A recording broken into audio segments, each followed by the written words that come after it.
अपराध दो किस्म के होते हैं, एक जो अचानक से हालात की वजह से पैदा होते हैं, दूसरे जो सोची समझी साजिश के तहत किए जाते हैं, कानून को चैलेंज करके किए जाते हैं। यह केस दूसरे किस्म का है। देवरिया पुलिस थाने में जैसे मेरा तबादला हुआ, एक संगीन केस मेरे सामने है। जैसे इस केस की इंक्वायरी हम करते चले गए, हर कदम पे अपराधी हमें चुनौती दे रहा है।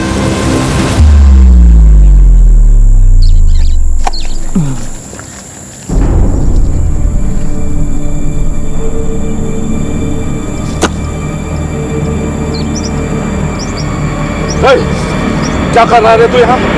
अपनी खेत की मेड़ सही कर रहे हैं जो तुमने इतने सालों से बढ़ा के रखी हुई है। औकात में रहा अपने। औकात से ऊपर तो आप बोल रहे हो। एक तो हमारे खेत हड़प लिए, ऊपर से हमें धमकी दे रहे हो। साले दो कौड़ी के गुलाम कर रहे हैं। छोड़िए ना, आपको जैसा करना है वैसा कर लीजिए, हमको कोई परेशानी नहीं है। आप अपने हिसाब से मेड़ बांध लीजिए। क्या बाबूजी, आज फिर आप उन लोगों के सामने झुक गए? झुकने का बात नहीं है। जब दो आदमी झगड़ा करेंगे तो किसी ना किसी को तो हथियार डालना ही है ना। और झगड़ा करके क्या हासिल होगा? वैसे भी 2 गज जमीन हथियार लेगा तो कितना अनाज उगा लेगा? बाबूजी कुछ नहीं होता है। बात को समझते क्या है नहीं तुम लोग? हैं? चलो काम करो अपना।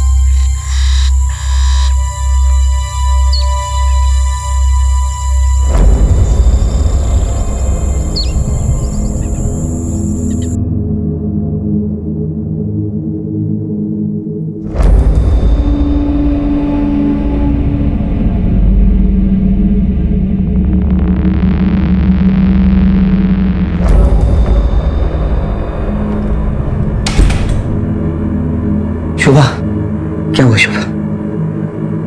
नहीं हुआ इस बार भी।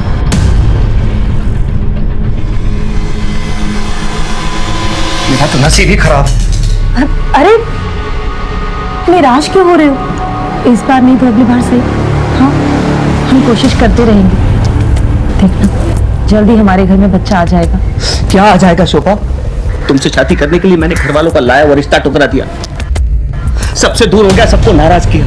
यहाँ रह रहा हूँ किराए के घर में। सोचा था उनकी नाराजगी दूर करने का सिर्फ एक रास्ता है कि मैं उनकी गोद में उनका पोता दे सकूं, ताकि हमारे रिश्ते सुधर सके। आप धीरज रखो, हम कोशिश कर रहे हैं ना।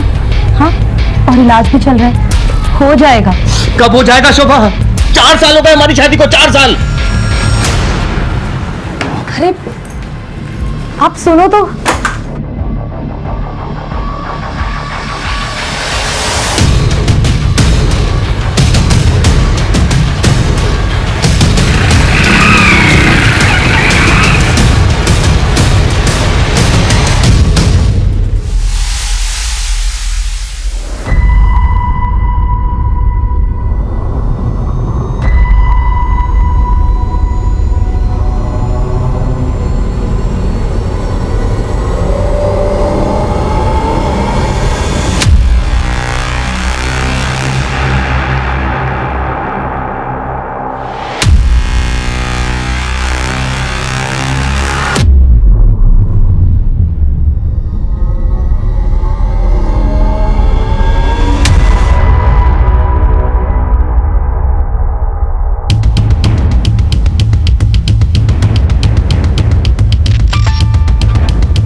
अरे आप इतनी जल्दी घर आ गए? अरे काम खत्म हो गया तो जल्दी चला आया। और वैसे भी बाहर बहुत बारिश है, ऑफिस में लोग कम आए थे। तुम्हें क्या हुआ? तबीयत तो ठीक है तुम्हारी? नहीं कुछ नहीं, वो पता नहीं क्यों आज पेट में हल्का हल्का सा दर्द हो रहा है मेरे। क्या डॉक्टर क्या चले? अरे नहीं उसकी कोई जरूरत नहीं है। आप अभी भी ऑफिस आए और आप फ्रेश हो जाओ, मैं बाद में चली जाऊंगी। पक्का?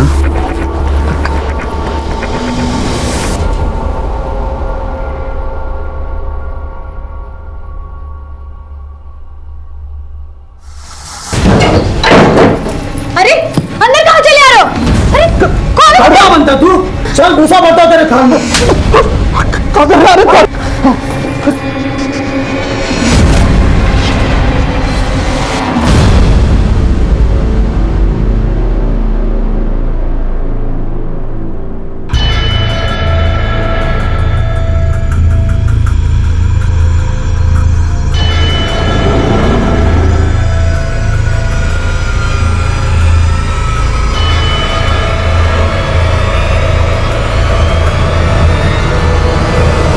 हवलदार साहब, इंस्पेक्टर साहब कहाँ हैं? अंदर। कब गायब हुए? सर कल शाम से गायब है और स्कूटी लेके गई है सर। आप कहाँ रहते हैं? सर मैं बाजूपुर में रहता हूँ, लेकिन मैं नौकरी लखनऊ में करता हूँ। सर कल मैं नौकरी पे गया था तो वो घर पे थी, लेकिन मैं वापस आया तो वो घर पे नहीं थी। मैंने हर जगह ढूंढा, वो कहीं नहीं मिली सर। उसका फोन भी ट्राई किया, लेकिन वो स्विच ऑफ है सर। हो सकता है किसी दोस्त या रिश्तेदार के घर गई हो। नहीं सर, मेरे अलावा उसका जिंदगी में और कोई भी नहीं है। हम अपनी कार्रवाई शुरू करते हैं। आप बाहर जाके कंप्लेंट दर्ज करवा दीजिए। Thank you sir. अभिषेक, ये फोटो और स्कूटी नंबर लेके सब जगह सर्कुलेट करो। सब। ला ला ला ला ला ला ला ला ला।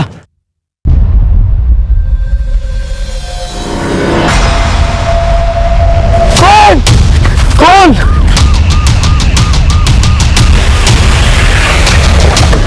आइए सर। हटिए हटिए, बीच में से आगे लोग हटिए।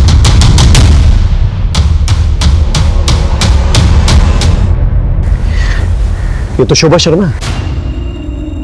Sir sir sir sir sir sir मैं थाने गया था, पता चला आपको एक डेड बॉडी मिली है। बहुत घबराहट हो रही सर, क्या हुआ? शोभा शोभा शोभा शोभा शोभा। आसपास अच्छी तरह से चेक करो, देखो क्या मिलता है। ओके बैठो।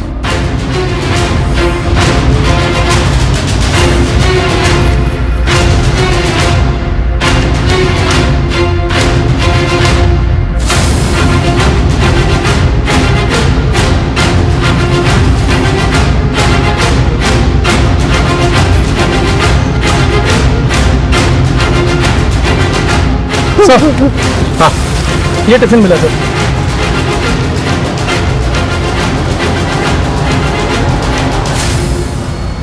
सर सर सर ये टिफिन और बैग हमारे घर का है सर। अपना टिफिन लेकर इतने सुनसान एरिया में आपकी बीवी कर क्या रही थी? मैं नहीं जानता सर, ये मेडिसिन का रैपर मिला है। एंटी डिप्रेशन लगता है, किसी कीमदार औजार से वार किया गया है। बहुत ही बेरहमी से मारा गया है सर। इतनी दर्दनाक तरीके से कोई नफरत करने वाला ही मार सकता है। आपको किसी पे शक है? मैं क्या जानूं सर। सर यहाँ आसपास एक हाईवे है, कहीं ऐसा तो नहीं कि आते जाते किसी ने टारगेट बना लिया हो? हाँ, इस पूरे एरिया को स्कैन करो, बॉडी को पोस्टमार्टम के लिए भेजो। और हाँ, एक स्कूटी भी थी ना सर। देखो कहाँ डंप की गई। Okay sir.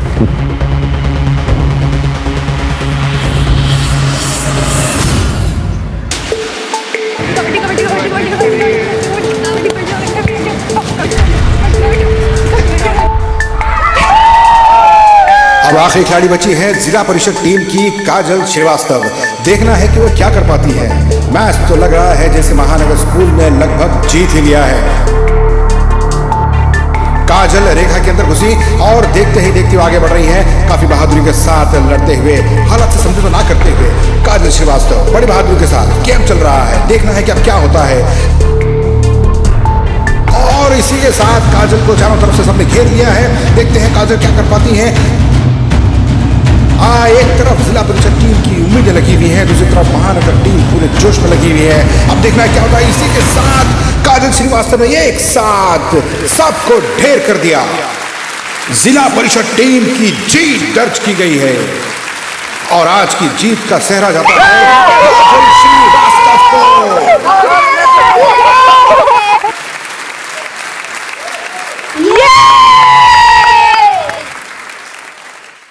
बहुत बढ़िया काजल, अब तुम सीधा डिस्ट्रिक्ट चैंपियनशिप की तैयारी में जुट जाओ।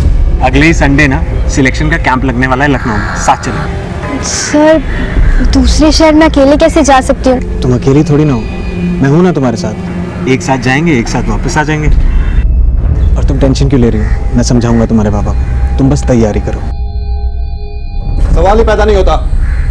अब से ये बचपना बिल्कुल बंद। तुम्हें जरा सा खेलकूद में हिस्से क्या लेने दिया? दुनिया के सर पर निकल पड़ी। सर ये काजल के लिए एक सुनहरा मौका है स्पोर्ट्स में अपना करियर बनाने का। तुझसे बात की मैंने? तूने दिमाग खराब कर रखा है इसका। चल निकल यहाँ से। पापा एक बार सुन तो लो, सर क्या कह रहे हैं? चुप, मुझे कुछ नहीं सुनना है। और तू भी एक बात कान खोल के सुन ले, ये तेरा आखिरी साल है। जैसा तैसा अपनी पढ़ाई पूरी कर ले। सर अगर आपको ये टेंशन है कि काजल अकेले कैसे जाएगी, तो मैं जा रहा हूँ ना उसके साथ। अरे जा भाई जा, काजल कहीं नहीं जा रही है। और तू भी अपना रास्ता नाप और निकल यहाँ से। चल निकल यहाँ से। रेनू, आज से इसका खेलना कूदना और बाहर जाना बिल्कुल बंद। समझा दो इसे। जी। पापा इसे मत करो ना।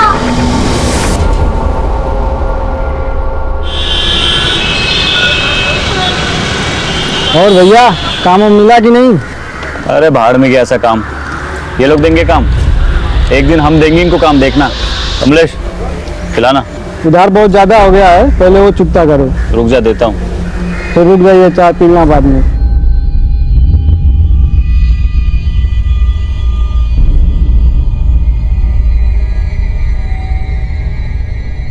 ये लो भैया चाय। रख दो।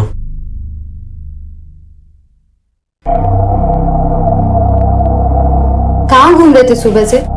कितना फोन किया हम आपको। घूम नहीं रहे थे, काम के लिए गए थे। अगर इतने ही लायक होते तो हमें आज ये दिन नहीं देखना पड़ता। बड़े भाई है तेरे, बात करने का तरीका सीख ले पहले। हम वही तो कह रहे भैया, जिंदगी जीने का एक तरीका होता है, ऐसे कब तक चलेगा? बस कुछ दिन की बात है, हम सब सही कर देंगे। से ठीक कर दोगे? यही मर जाएंगे सिसक के भूखे प्यासे, अपने गांव अपनी मिट्टी से दूर। हमने कहा ना हम कुछ करेंगे, मतलब करेंगे। दिमाग मत खराब करो अब। ओके सर, जय हिंद। हाँ, हमारा अंदाजा बिल्कुल सही था। शोभा को नकल डस्ट है, फिर पोस्टमार्टम रिपोर्ट। सर यहाँ तक कि स्कल में भी छेद हो गए हैं और वार करने वाला राइट हैंडेड है। यानी कि जिसने भी मारा है बहुत ही स्ट्रांग आदमी है, यहाँ तक कि हड्डी तक में भी छेद कर दिया। लेकिन इतनी बेरहमी से कोई मारेगा क्यों? विनोद कह रहा था कि शोभा का कोई भी नहीं है। मेरे अलावा उसका जिंदगी में और कोई भी नहीं है। इस पति पत्नी के रिश्ते के बारे में पता कर, ये जानना बहुत जरूरी है कि आखिर शोभा से नफरत कौन करता है। सब साहब, शोभा अक्सर दोपहर में स्कूटी से कहीं जाती थी।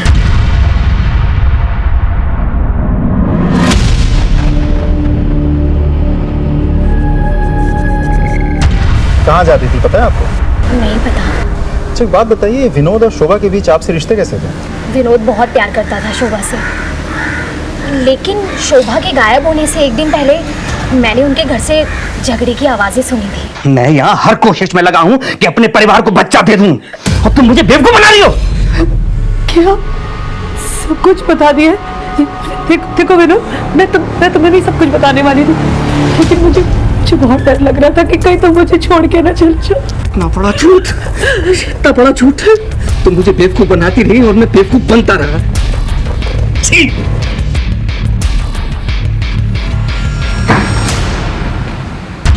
विनोद ने अपने परिवार से लड़के शोभा से शादी करी थी। इसके लिए परिवार में अलगाव रहता था और अब शोभा माँ भी नहीं बन पा रही थी, इसलिए दोनों बहुत दुखी रहते थे। लेकिन इस बात को लेके झगड़ा उसी दिन हुआ था पहली बार। ये विनोद के परिवार वाले कहाँ रहते हैं? साहब यही रहते हैं गांव में। शोभा की मौत के बाद से वो लोग भी यहाँ आने जाने लगे हैं। हम थक गए ऐसी जिंदगी जीते जीते, हमको तो कुछ समझ में नहीं आ रहा हम क्या करें। भैया भी बहुत परेशान रहते हैं। अब इतनी दूर तो तुम लोग बैठे हो, कहा था ना गांव में आ जाओ, सब लोग हैं यहाँ पर, कुछ ना कुछ हो ही जाएगा। गांव तो आना ही है, लेकिन तुम जानती हो ना कितना मुश्किल है। हाँ लेकिन आ जाओ।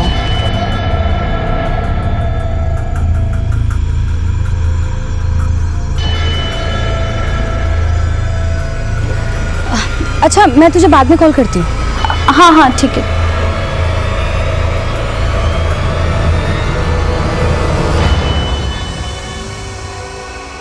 15 तारीख को तुम्हारे और शोभा के बीच किस बात पे झगड़ा हुआ था? झगड़ा? ये किसने कहा आपसे सर? पति पत्नी में छोटी मोटी नोकझोंक तो होती रहती सर। या फिर बच्चा ना होने की वजह से झगड़ा हुआ था? क्या है कि हमें पता है कि शोभा से आपकी शादी फैमिली के खिलाफ हुई थी, और जब शादी हो गई तो फैमिली के साथ आपने रिश्ता तोड़ दिया, और अब शोभा की मौत के बाद दोबारा से फैमिली से रिश्ते जुड़ गए।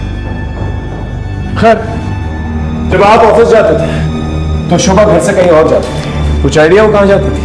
क्योंकि आपने कहा आपके अलावा उसकी जिंदगी में कोई नहीं था, कहीं उसका अफेयर तो नहीं चल रहा था? सर ये कैसी घटिया बात कर रहे हैं आप? एक मरे हुए इंसान के खिलाफ इस तरह की बात? देखिए, तैश में आने की जरूरत नहीं है, हम सिर्फ सच जानने की कोशिश कर रहे हैं। सर सच तो यह है मेरी बीवी का खून हुआ है, और कातिल को ढूंढना है तो बहुत दूर की बात है, आपने तो सबूत तक नहीं ढूंढा। आपको एंजाइटी अटैक्स आते हैं? पिल्स देते हैं? व्हाट? आप राइट हैंडेड है लेफ्ट हैंडेड? राइट ही हूँ। ऐसे ही पूछो। खैर, हमारी इजाजत के बगैर शहर छोड़ के मत जाइएगा, ओके? अभी आप जा सकते हैं।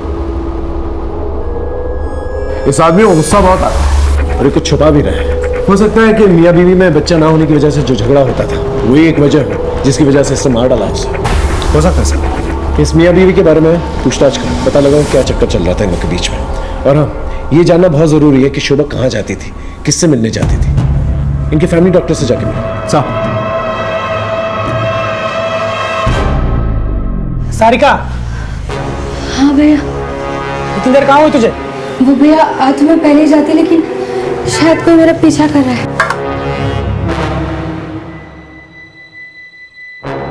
अकेले बाहर आओगी जाओगी तो गांव के आवारा लड़के ऐसे ही करेंगे। कौन था लड़का वो? मैं नहीं जानती। अगर इतना ही डर लग रहा है तो छोड़ दो ना सिलाई कढ़ाई, ना बाहर जाओगी ना कुछ होगा। अरे मैं तो कहता हूँ सिलाई कढ़ाई की जरूरत ही क्या है? भैया वो कोर्स खत्म होने में बस कुछ ही दिन बचा है।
जी सर, शोभा मेरे पास आई थी कुछ ही दिनों पहले। उसके पेट में किसी तरह का इन्फेक्शन हुआ था। मैंने कुछ टेस्ट किए और उनकी रिपोर्ट्स भी चेक की। रिपोर्ट्स चेक करने के बाद मुझे पता चला कि शोभा अपने पति विनोद को धोखा दे रही है। कैसा धोखा? दरअसल सर, शोभा पहले से एक बच्चे की माँ थी और उसके बाद उसकी बच्चेदानी निकाली जा चुकी थी, जिसकी वजह से वो दोबारा प्रेग्नेंट नहीं हो सकती थी। मैंने शोभा से इस बारे में बात भी की थी। देखिए मैडम, ये बात सच है, लेकिन प्लीज आप विनोद को इसके बारे में कुछ मत बताइएगा। तुम भले ही अपने रिश्तों में धोखे का जहर घोल रही हो, लेकिन मैं अपने प्रोफेशन में बेईमानी कभी नहीं करूंगी। मुझे सब कुछ विनोद को सच सच बताना होगा। प्लीज मैडम आप समझने की कोशिश कीजिए मैडम। इस दुनिया में कोई नहीं है, मेरा घर बर्बाद हो जाएगा मैडम। मैं विनोद को खुद सब कुछ एक दिन बता दूंगी, अपनी शादी के बारे में, वैभव के बारे में, सब कुछ। प्लीज। फिर आपने ये बात विनोद को बता दी? जी सर, एक्चुअली विनोद बच्चे को लेकर के बहुत परेशान था, तो एक डॉक्टर होने के नाते मैंने उससे ये सब छिपाना ठीक नहीं समझा। डॉक्टर एक बात बताइए, शोभा के पहले पति और बच्चे के बारे में आप जानती हैं? जी नहीं सर, मैं कुछ नहीं जानती। सर मैं क्या पूछ सकता हूँ, आपने मुझे यहाँ क्यों बिठा के रखा है? विनोद, तुम डॉक्टर विनीता को जानते हो ना? हम मिल चुके हैं उनसे और उन्होंने तुम्हारे झूठ के बारे में हमें बता दिया है। डॉक्टर विनीता ने शोभा के बारे में हमें सब कुछ बता दिया। उसकी पहली शादी, उसका पहला बच्चा और उसका कभी भी ना बच्चा होना। ये सब सुन के तुम्हें बहुत गुस्सा आया और तुमने उसे मार दिया या मरवा दिया। नहीं सर, सच तो यह है कि मैं आज भी शोभा से बेहद प्यार करता हूँ। मानता हूँ झगड़ा हुआ था हमारा, लेकिन किस पति पत्नी में झगड़ा नहीं होता सर। लेकिन उसको मारने के बारे में मैं सोच भी नहीं सकता। मारने की तो वजह है तुम्हारे पास, उसका धोखा देना, उसका बच्चा ना होना।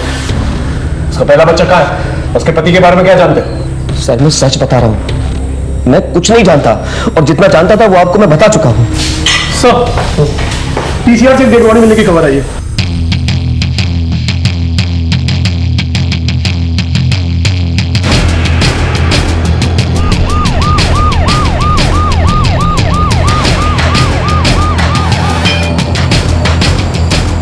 चलिए हटिए सर, आसपास चेक करो, देखो क्या मिलता है। सर इस लड़की को भी लगभग वैसे ही मारा गया है, नकल डस्टर से चेहरे पर वार किए गए। सर ये बैग मिला है और उसके अंदर सर ये यूनिफॉर्म मिला है। इस यूनिफॉर्म को कोई पहचानता है यहाँ? हाँ सर, इस गांव में एक स्कूल है, ये यूनिफॉर्म उसी स्कूल का लगता है। हो सकता है ये लास्ट काजल की हो। कौन काजल? गुलशन श्रीवास्तव की बेटी। सर वो एक दिन से लापता है। गुलशन श्रीवास्तव? सर डेड बॉडी के पास में ये मेडिसिन रैपर मिला है। सर ये तो वही दवाई है जो हमें शोभा के मर्डर स्पॉट में मिली थी, और इस लड़की का चेहरा भी बुरी तरह से बिगाड़ा गया है। बॉडी को पोस्टमार्टम के लिए भेजो, देखते हैं रिपोर्ट में क्या आता है। सर एक काम करते हैं, इस मेडिसिन के रैपर को आसपास के मेडिकल शॉप में जाकर पूछताछ करते हैं, शायद हमें कुछ पता चल जाए। नॉट पॉसिबल अभिषेक, ये जो मेडिसिन है काफी कॉमन मेडिसिन है, काफी लोग इस्तेमाल करते होंगे इसका। इतने से एविडेंस के साथ कल्प्रिट तक पहुंचना थोड़ा मुश्किल होता है, हमें कोई और रूट लेना होता। उस गुलशन का पता ले लो। ओके चल। आपकी बेटी गायब हुई थी, आप पुलिस वालों के पास क्यों नहीं आए? क्या करते साहब, ढूंढा उसे जाता है जो गुम हो जाए, जो भाग जाए उसे क्या ढूंढना साहब। सर ये लेटर छोड़ के गई है, भाग गई उस मास्टर अशोक के साथ। मैं उसके पास भी गया था साहब, लेकिन वो नहीं माना। क्या करता, पुलिस में रिपोर्ट करता तो बेइज्जती होती, इसलिए बैठ गया चुपचाप। अशोक ने क्या बताया था?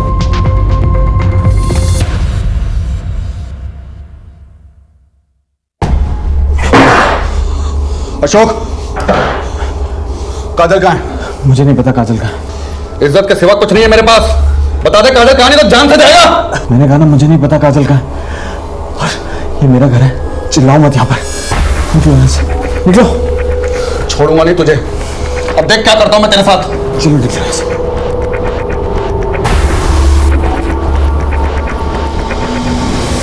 कहाँ रहता है ये कोच?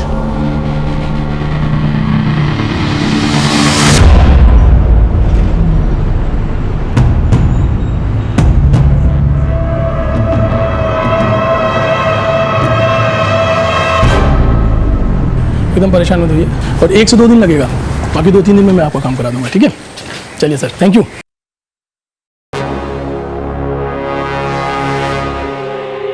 जी बताइए। सर अगर कोई पीछा कर रहा हो तो कंप्लेंट कहाँ लिखानी है? ये पुलिस स्टेशन में। वैसे कौन पीछा कर रहा है? सर पता नहीं। उसका हुलिया याद है जिससे हम उसका स्केच बनवा सकें? नहीं सर। आप परेशान मत हो, एक हेल्पलाइन नंबर है, आप इसको नोट कर लीजिए। Thank you.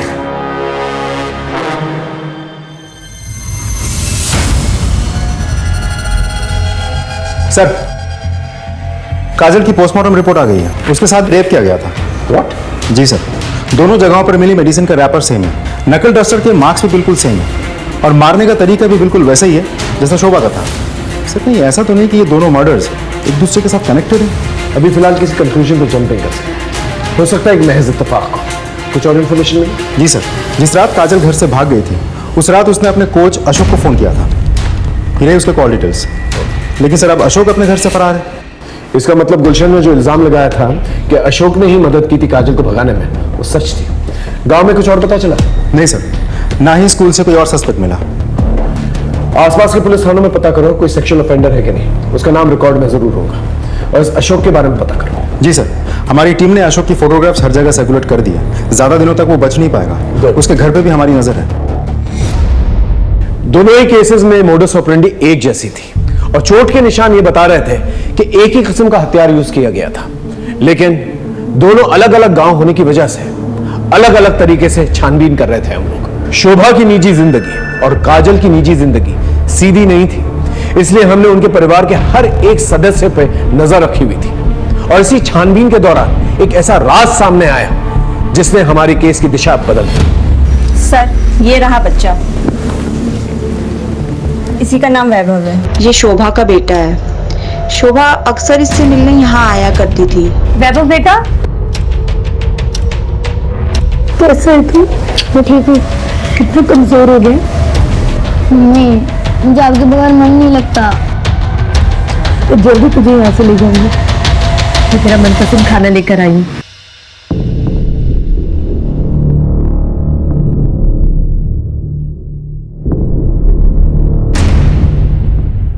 सर, शोभा ने कहा था कि उसने अपने पति से बात किया है कि वो इसे अपने साथ लेकर जाएंगे।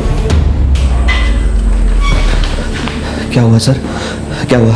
चल चल बैठ बैठ बैठ, आराम से बैठ, हम तुझे बता रहे हैं क्या हुआ। पहले तू हमें ये बता, ये कौन? सर, ये तो मेरे दोस्त गुलशन की बेटी है सर। इसका मर्डर। क्या? मर्डर? बिल्कुल उसी तरह जिस तरह से शोभा का। लेकिन सर, आप ये मुझे क्यों बता रहे हैं? इसे पहचानता है? नहीं सर, इसे नहीं जानता मैं। ये शोभा का बेटा है जिसकी वजह से तूने शोभा को मार दिया। सर सच सच बता, उस दिन क्या हुआ? सर, मैं कसम खा रहा हूँ, मैं नहीं जानता था ये शोभा का बेटा है सर। उस दिन हॉस्टल जाते वक्त उसने हॉस्टल की वार्डन को सब कुछ बता दिया था कि उसने तुझे सब कुछ बता दिया। सच बोल। सर, वो मेरे दिमाग से निकल गया। बताया था उसने सर मुझे, मैं भूल गया सर। मुझे माफ कर दो विनोद, मैंने तुमसे कुछ चुप नहीं बोला, सिर्फ सच छुपाया विनोद। मेरी शादी पूरी तरह से बर्बादी थी। मेरा तुम वैभव को अपना लो विनोद, प्लीज। मैं वैभव को तुम्हारे पास ले आती हूँ विनोद। देखो, मना मत करना विनोद। लेकिन मैंने उससे ये कभी नहीं कहा था कि मैं उसे अपना लूंगा या वो उसे घर ले आए। तूने कहा नहीं, करके दिखाया। इसलिए जब शोभा बाहर निकली तूने उसे मार दिया या मरवा दिया, ताकि ना रहे वैभव और ना रहे वो, और तू दोबारा अपने माँ बाप की मर्जी से शादी कर सके। सर, चाहे तो आप सारी जिंदगी के लिए मुझे जेल में डाल दीजिए। मैं आखिरी वक्त तक यही कहूंगा कि मैंने शोभा को नहीं मारा, नहीं मारा, नहीं मारा।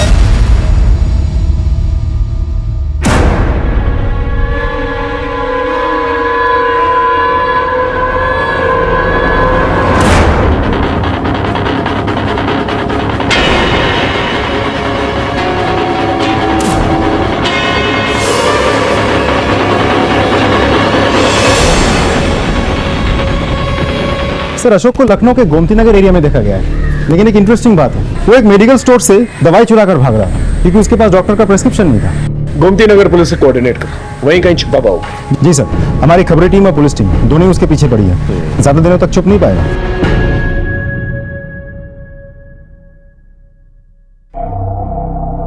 कुछ याद है इस घर का? हाँ भैया, कैसे भूल सकते हैं, एक ही याद थोड़ी ना इस घर में। अच्छा सुनो अंकिता, जी भैया। हम थोड़ा खेत का चक्कर लगा के आते हैं। और हाँ, घर से बाहर निकलना मत, यहाँ का माहौल ठीक नहीं है। जी भैया।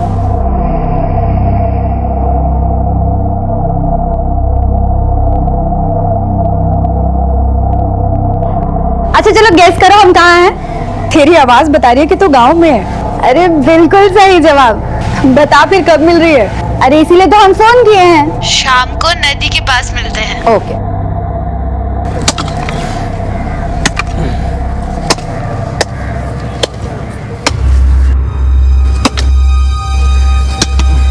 अरे श्याम, अरे प्रणाम चाचा। कब आए? बस अभी आए। ये जो कुछ बचा है अपना, उसे बटोरने के लिए। बहुत अच्छा बेटा, ये जमीन बनाओ और अब यही रहो। यही सोचा है अब।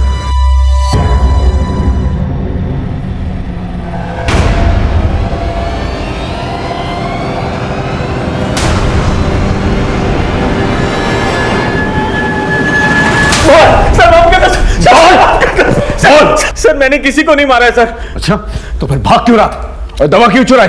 सर, मैं अस्थमा का पेशेंट हूँ, मर जाता अगर ये दवा नहीं चुराता। और वो मेडिकल वाला प्रिस्क्रिप्शन मांग रहा था। और रहा सवाल भागने का, तो गुलशन जी को शक था कि काजल को मैंने भगाया। और जब काजल की लाश मिली तो मैं डर गया कहीं गुलशन जी मुझे ना फंसा दे, इसलिए मैं भाग रहा था सर। तो उस रात काजल ने फोन क्यों किया था? हाँ? सर, ये बताने के लिए कि वो घर से भाग रही है। कैंप के लिए भागने वाली लड़की कैंप तक नहीं पहुंची, और किसको पता था इसके बारे में? सर, उसके छोटे भाई आशु को भी पता था। उसने उसे बताया था घर से जाने से पहले। ये बात उसने मुझे फोन पे बताई थी। हाँ सर, मैं जानता था। दीदी, ये जो तुम कर रही हो ना, बिल्कुल ठीक नहीं है। मैं जा रहा हूँ बाबा को उठाने के लिए। आशु देख, अगर तूने पापा को कुछ भी कहा तो तू मेरा मरा हुआ मुंह दिखेगा। कि मुश्किल से ऐसा मौका हाथ लगाए तो वो दिन की तो बात है, मैं आ जाऊंगी वापस। पापा की जितनी मार खानी होगी ना खा लूंगी, लेकिन तू चुप रहना। खा मेरी कसम, तू बाबा को कुछ नहीं कहेगा। मुझे लगा था कि दीदी 2 दिन में वापस आ जाएंगी, दीदी तो वापस आए नहीं। और बाबा इतना गुस्सा थे कि अगर मैं उन्हें बताता कि मुझे पता है कि दीदी कहाँ है तो वो मुझे जिंदा नहीं छोड़ते, इसलिए मैंने उन्हें कुछ भी नहीं बताया।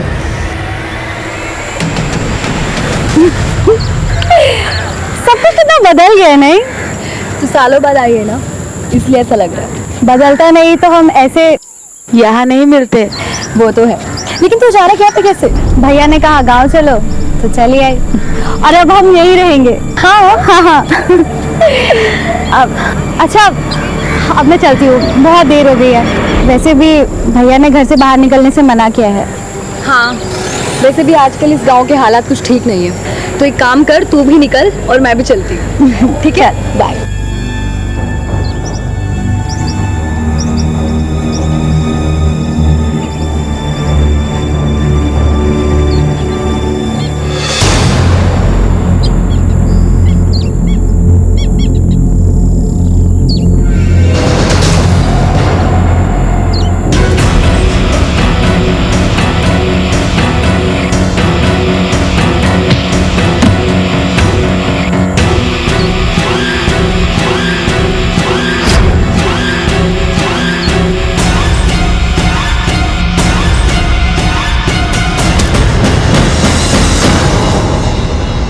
इधर आ। जी सर। इतनी रात को कहाँ जा रहा है? घर जा रहे सर। वैसे यहाँ आसपास खतरा बहुत है, कर क्या रहा है यहाँ पर? आगे आगे खेत है हमारे सर, वो देरी हो गई आज। अच्छा ठीक है, गाड़ी में बैठ लिया, छोड़ देता हूँ। जी जी सर।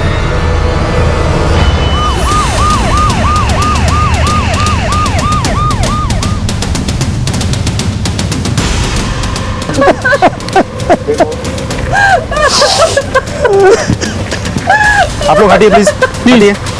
साइड में, साइड। फिर से उसी तरीके से हत्या की गई है और सेक्सुअल असॉल्ट भी। सर ये लड़की तो 2 दिन पहले भी आई थी अपने पुलिस स्टेशन में। हाँ? क्या कह रही थी? सर उसका कहना था कि कोई इसका पीछा कर रहा है। जब मैंने उससे पूछा तो उसने कहा नहीं पता, लेकिन मैंने सर उसे हेल्पलाइन नंबर भी दे दिया था। वो कह रही थी कि कोई उसका पीछा कर रहा है, लेकिन हमने कोई ध्यान नहीं दिया। कुछ बताया आप लोगों को कि कौन था वो? किसी दुश्मनी थी उसकी? कुछ नहीं पता हम लोगों को। सर ये रैपर मिला था। सर ये रैपर देखिए, बिल्कुल ऐसा ही मेडिसिन का रैपर हमें शोभा के मर्डर स्पॉट पर भी तो मिला था। जिस बेरहमी से मारा गया ऐसे किसी साइको किलर का ही काम हो सकता है। या तो ये तीनों की तीनों मर्डर्स जो हैं कनेक्टेड है, या फिर अनफॉर्चुनेटली ये तीनों की तीनों वो साइको किलर की नजर में आ गए थे। पॉसिबल है सर, क्योंकि सिर्फ मर्डर करना या रेप करना उसकी मंशा नहीं हो सकती। अब लगने लगा है कि किलर हमें चुनौती दे रहा है और हमारी हर एक मूवमेंट पे नजर रखा। सर कल शाम में जब मैं इधर पेट्रोलिंग पर था तभी उधर से एक आदमी आ रहा था। कौन था? सर उसने ये सब तो नहीं बताया, लेकिन उसने एक बात बताई थी कि उसका आसपास के एरिया में जमीन है। इस पूरे एरिया में जितने लोगों की जमीन है ना, उन सबसे पूछताछ करो और उस आदमी के बारे में भी पता करो, शायद उसे कुछ पता।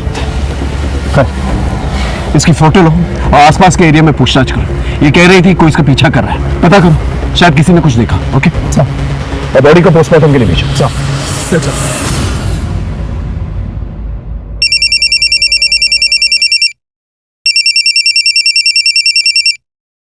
हेलो, सारिका की किसने हत्या कर दी? क्या? अंकिता, क्या हुआ? अच्छा हम कुछ काम से बलरामपुर जा रहे हैं, कल सुबह तक आ जाएंगे।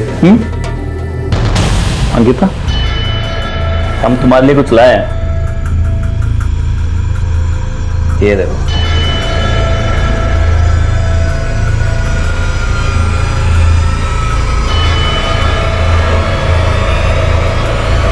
वैसे भी आजकल इस गांव के हालात कुछ ठीक नहीं है, तो एक काम कर, तू भी निकल और मैं भी चलती हूँ। क्या हुआ, पसंद नहीं आया? नहीं भैया, अच्छा है। हमें पता है तुम क्या सोच रही हो। यही सोच रही हो ना कि तुम्हारा नाम तो ए से आता है, फिर ये एस क्यों? सच बताए, हमने हमारे लिए लिया था, पर क्या है अब तुम रख लो। चलते हैं।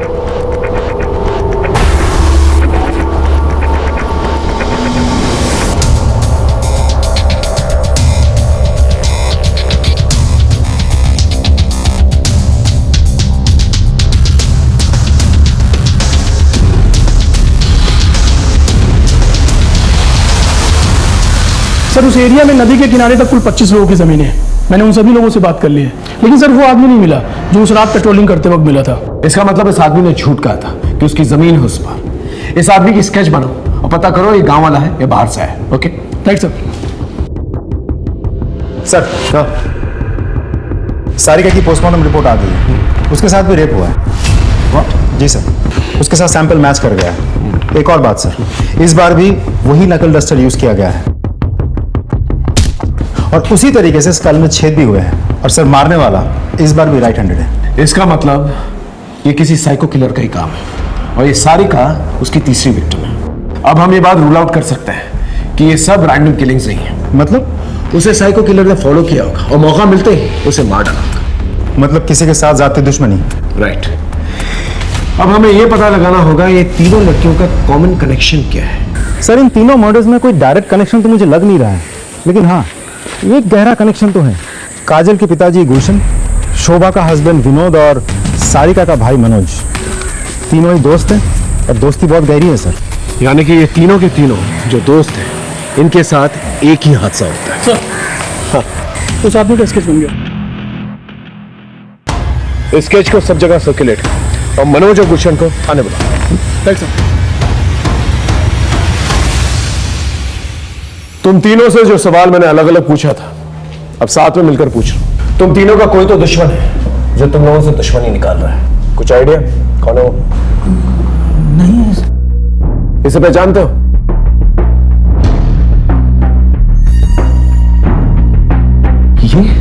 ये तो श्याम है। कौन श्याम? हमारे गांव का ही है, ओम साहू का बेटा। सर सालों पहले इसने गांव छोड़ दिया था, लेकिन सर हमें पता चला कि कुछ दिन पहले इसने गांव आना शुरू किया है। और सर जब से इसने गांव आना शुरू किया है तब से ऐसे कांड होने शुरू हो गए। तो हम बता रहे हैं हमें भी अभी तस्वीर देख के झटका लगा। आप लोग हमें ये बताइए आप लोगों का कनेक्शन क्या है इसके साथ और ये कहां मिलेगा?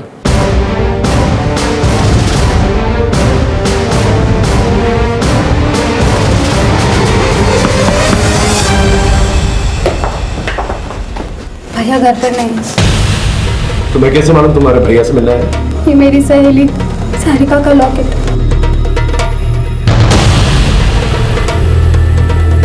ये लॉकेट तो सारिका का है। शाम का है? भैया बलरामपुर। बलरामपुर? बलरामपुर में तो मेरी बहन स्नेहा रहती है, मैंने बताया था ना आप लोगों से। चलो बलरामपुर सब।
बहुत हो गए तेरे वेशी के, अब चल। और आप लोग क्यों आ गए? हम आने वाले थे। चल लेकिन चल। हाँ हम नहीं मारा है सबको, ले लिया अपना बदला। कौन सा बदला? हमारी जिंदगी बर्बाद करने। उस विनोद, गुलशन और मनोज ने मिलके 4 साल पहले स्नेहा को लेकर हमारी जिंदगी बर्बाद कर दी।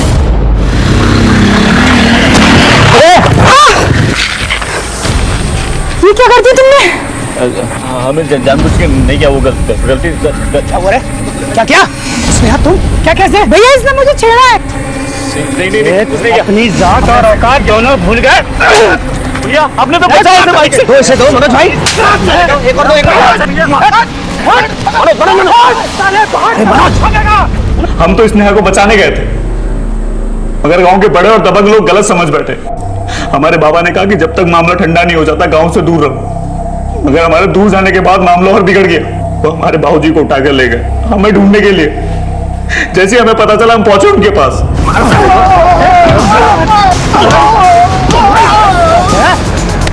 साले को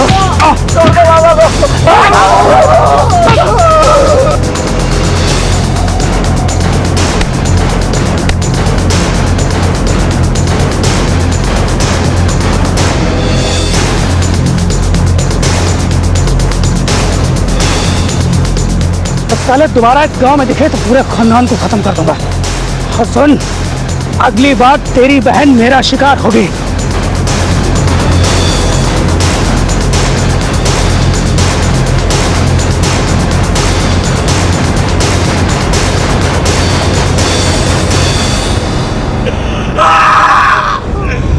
मारपीट से ज्यादा उन्होंने हमारे बाबा की दिल पे चोट पहुंचाई।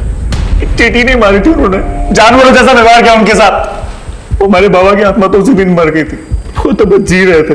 हड्डियां पकड़ ली थी उन्होंने, एक दिन से सक के दम तोड़ दिया।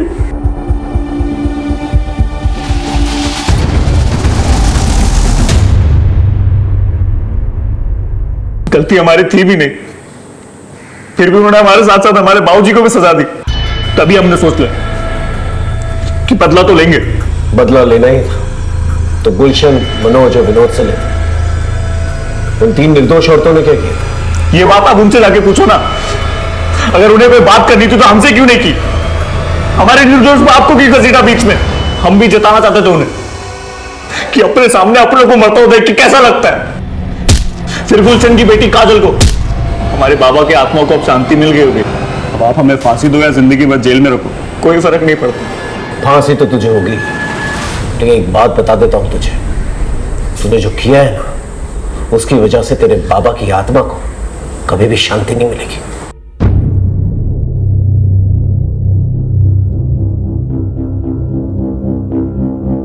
श्याम के दिल में अपने पिता के खिलाफ अत्याचार घर कर चुका था और एक सुलगते लावा की शक्ल ले रहा था। अंकिता को यह दस्तक जरूर मिली थी कि श्याम की जिंदगी में कुछ अजीब चल रहा है, लेकिन समझते समझते देर हो गई।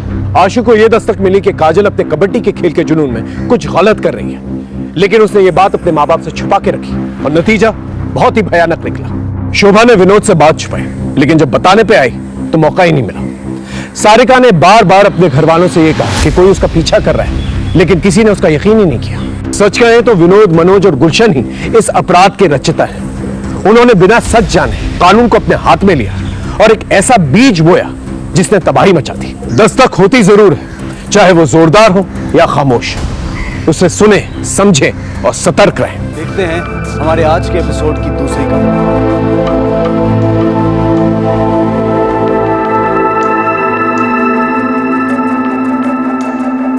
रुक जाओ।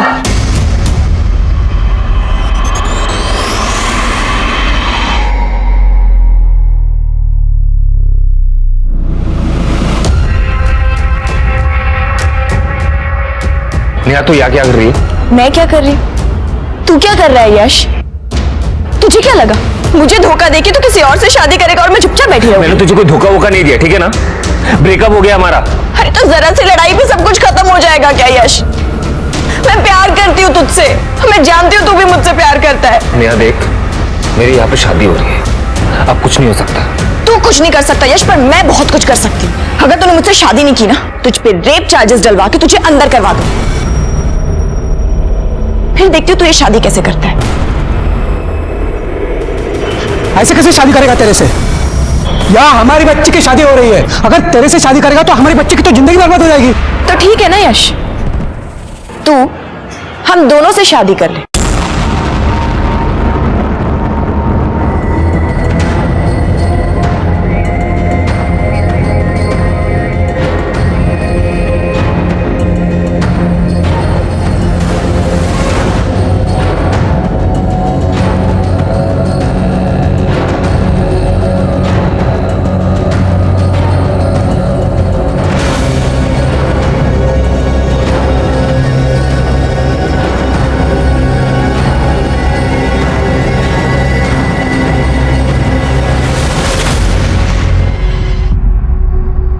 नमस्कार, मैं senior inspector Rajesh Jadhav crime petrol Dastak के आज के इस भाग में आप सबका स्वागत करता हूं। आज से 1 साल पहले जब मैं पुणे के स्वारगेट पुलिस स्टेशन में पोस्टेड था, तब मेरे सामने 2 ऐसे केसेस आए थे जो बहुत ही चौंकाने वाले थे।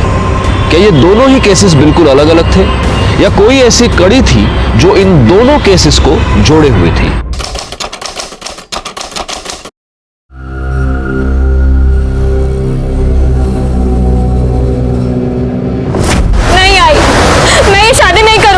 अरे तो क्या हो गया? लोगों की होती नहीं 2-2 शादियां? अरे बहुत सारे लोग करते हैं। तू पागल हो गया है क्या? क्यों मेरी बेटी की जिंदगी बर्बाद कर रहा है? तो क्या करे? तुम्हें और तुम्हारी बेटी को छाती पे बिठा के रखे। आरती 5 साल की थी तब उसका बाप छोड़ के चला गया। तब से तुम दोनों को पाल के रखा है हम लोगों ने। बस अब नहीं हो सकता। देख आरती, चुपचाप शादी कर ले और चली जा। अगर अभी ये शादी नहीं हुई ना तो सोच अपनी लड़की की कितनी बदनामी होगी। लेकिन दादा, अरे उस दूसरी लड़की को कोई परेशानी नहीं तो इसे क्यों है?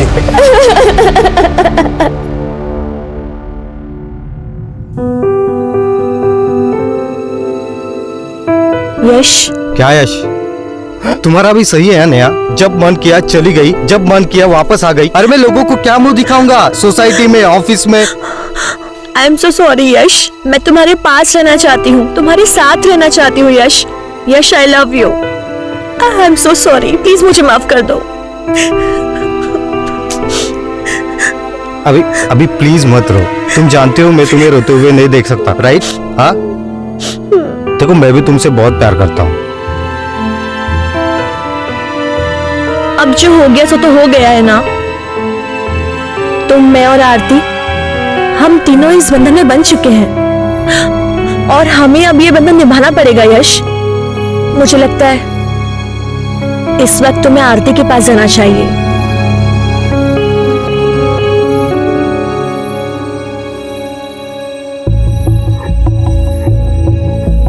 आई एम सॉरी आरती, मैं जानती हूँ आरती कि जो कुछ भी हुआ तुमने चाहा नहीं होगा, पर ट्रस्ट मी, मैं तुमसे कुछ भी छीनना नहीं चाहती। यश पर जितना हक मेरा है उतना तुम्हारा भी है।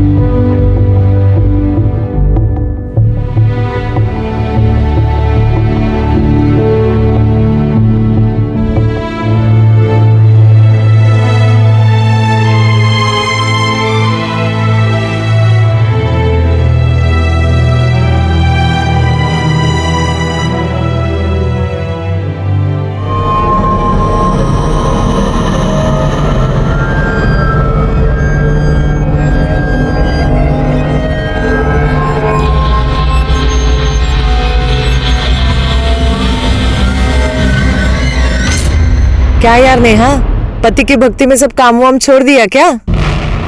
एक्टिंग करते करते ना मुझे एक्टिंग करने की आदत हो गई है। और यहाँ जो पति पति का खेल चल रहा है ना, तो देख, इसमें बहुत बड़ा ट्विस्ट आने वाला है।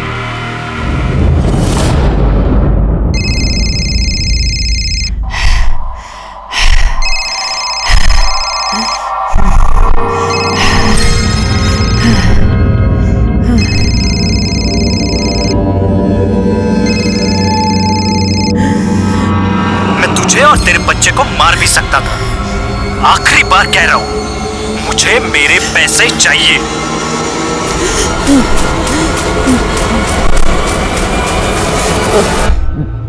हेलो माँ। हाँ गीतू बेटा, कैसी हो? हमें कुछ पैसे चाहिए थे। कितने चाहिए? 5 लाख।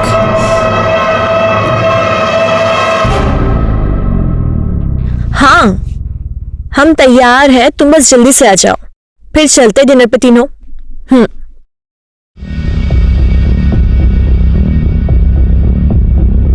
आरती, ले चॉकलेट खा। नहीं, मैं चॉकलेट नहीं खाती। अरे थोड़ी सी, थोड़ी सी।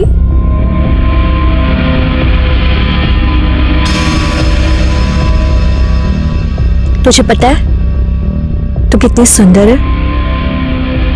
ये तेरी आंखें, ये तेरे लिप्स, तेरी स्किन। अरे शर्मा गई?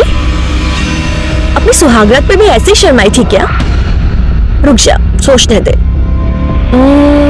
शर्माई तो थी, सब देखा था मैंने। ये आप क्या कह रही हैं? हाँ, कह नहीं रही हूँ, एक सेकेंड।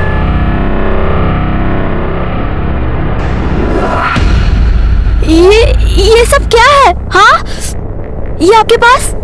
देख, जो कुछ भी है तो बहुत अच्छा, और अब जो होने वाला है बहुत अच्छा, और जो होगा वो और अच्छा होगा। हाँ? यश, मेरी बात सुन। अगर अपने पति के सामने अपना मुंह खोला ना, तो ये जो वीडियो तूने अभी देखी है ना, ऐसा वायरल करूंगी ना, पूरी दुनिया तुझे देखेगी, समझ गई? शुक्र ना यहीं खड़ी रहे। यश, रेडी हो तुम लोग? हाँ, चलो निकलते हैं। अब हाँ, एक्चुअली पर मेरे ना सिर में बहुत दर्द हो रहा है, तबीयत खराब लग रही है। तुम नहीं जाओगी ना तो हम कोई नहीं जाएंगे, रहने दो। नहीं, प्लीज प्लीज, तुम दोनों जाओ ना। मुझे ऐसा लगेगा कि मेरी वजह से तुम्हारा प्लान कैंसिल हो गया। प्लीज ना यश, मुझे अच्छा लगेगा। अच्छा ठीक है। आरती, हाँ चलो चलो चलो, गाड़ी निकालो। हाँ जाओ आरती।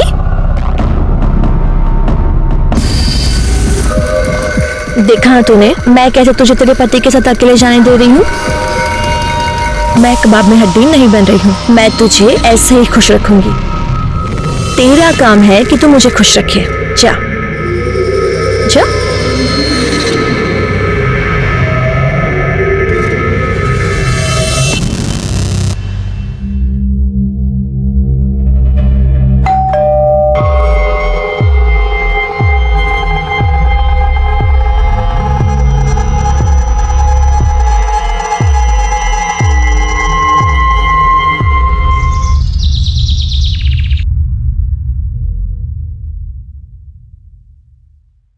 मैडम जी, अरे दरवाजा खुला ही है।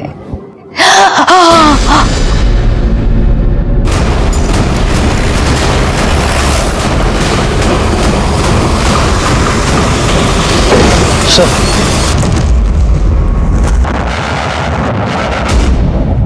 चेक करो कोई इंजरी मार्क्स है क्या? चलो चलो पीछे चलो। सर,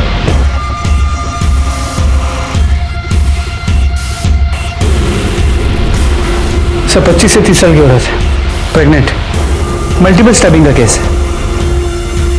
लाश को सबसे पहले किसने देखा था? इन्होंने। मैं इनके घर में काम करती है। ये इनका खुद का घर है? नहीं साहब, बाहर उतरी थी। राणे सर, लैंडलॉर्ड कौन है पता करो, उसको फोन करके बुला लो। Yes sir. ये यहाँ पर अकेली रहती है? हाँ साहब, इनकी माँ कानपुर में किधर तो भी रहती है। फोन पर बात करती थी तभी सुना था मैंने। जिस तरह से मल्टीपल स्टैब किया गया है, सिर्फ पेट पर वार किए गए। एक प्रेग्नेंट औरत को कोई इस तरह से मल्टीपल स्टैब क्यों करेगा? ऐसा लग रहा है कि कोई इसे नहीं, इसके बच्चे को मारना चाहता था। बिल्डिंग में सीसीटीवी कैमरा तो होगा? नहीं सर, नहीं है। ठीक है, एक काम करो, इन लोगों से जरा ठीक से पूछताछ करो, पूछो किसी को आते जाते देखा है क्या। और एम्बुलेंस बुलवा लो। सर।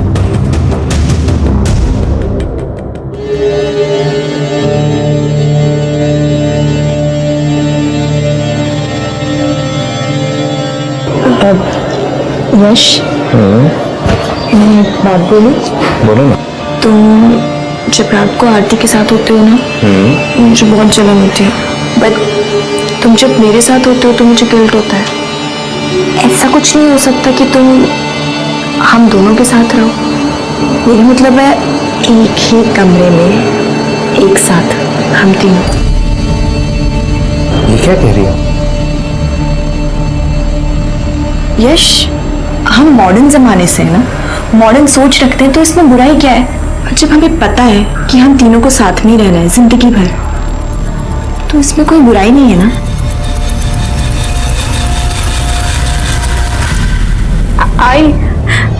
आई मुझे तेरे पास आना है।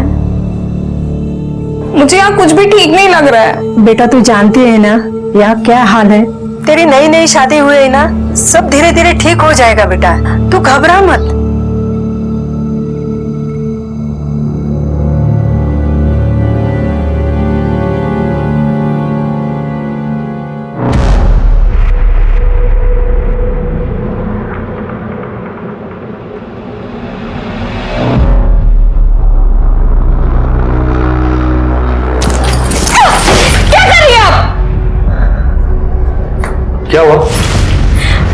यश, यश मुझे आपसे कुछ बात करनी। अब यश, वो हमने उस बारे में बात की थी ना, मैंने बताया आरती को, इसे उसी सिलसिले में कुछ पूछना है, तो बोला आरती।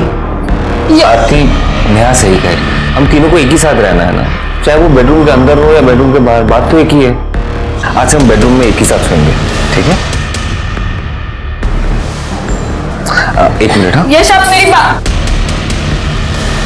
क्या लगता है तुम्हें यश हाँ बोल देंगे तो मैं तुम्हारे साथ कुछ भी घटिया करने के लिए तैयार हो जाऊंगी? ऐसा कुछ नहीं होने वाला है। उफ़ो आरती, ये देखो, मैं तुम्हारी ये वीडियो वायरल कर दूंगी, फिर मैं ही क्या पता नहीं कितने लोग तेरे दीवाने हो जाएंगे। तो सोच ले।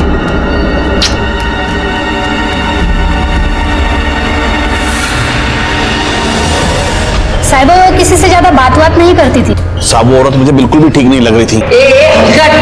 तू क्या बात कर रहा है गीतिका मैडम के बारे में? साहब ये कुतरा ना मैडम को अकेली देख के बहुत परेशान करता था। कैसी है तू? बड़ी अच्छी खुशबू आ रही है किचन से। हमें बहुत नींद आ रही है। अरे हाँ, ऐसी हालत में तो आराम करना चाहिए। वैसे बड़ी दिक्कत होती है ना, ये सब अकेले संभालती है। बुला लेना इसके बाप को अब। बस एक बार हाँ करता हूँ, मर्द की सारी जरूरत मैं पूरी कर दूंगा। शर्म नहीं आ रही आपको? वहां मरने वाले हैं। एक दिन तो दारू पी के भी घर में घुसा था। क्या रे? चोरी हमारा, निकल जाए यहाँ से। बस एक बार हाँ बोल दे, मैं निकाल दूं तुझे सोसाइटी से। हाथ छोड़। तूने इनका हाथ कैसे पकड़ा? चल निकल इधर से। छोड़ूंगा नहीं तुझे। तू क्या तुम दोनों को नहीं छोड़ूंगा मैं। चल। ये झूठ। साबिन बिल्कुल झूठ बोल रहे हैं सब। बाजूला गेला सब मैं सच बोल रहा हूँ। ये औरत के तरीके आते हैं मुझे। चल चल। गायकवाड़, सोसाइटी में सीसीटीवी कैमरा नहीं है, जरा बाकी लोगों से ठीक से पूछताछ करना और गीतिका की कॉल रिकॉर्ड्स और मोबाइल लोकेशन निकलवाना। सर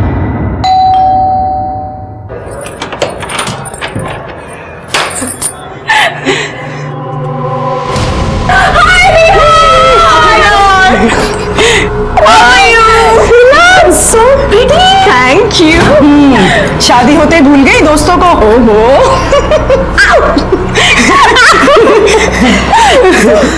ये वही है ना तुम्हारे साजन की सहेली?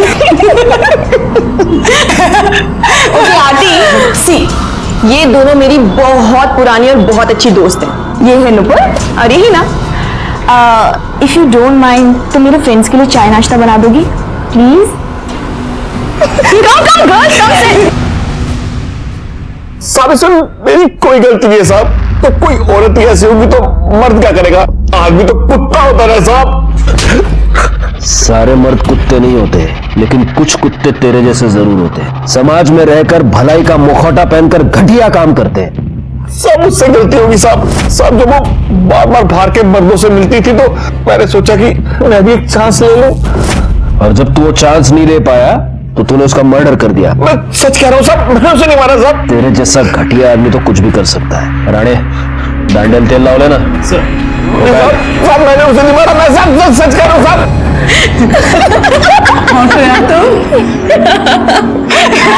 अब देखना, अब देखना।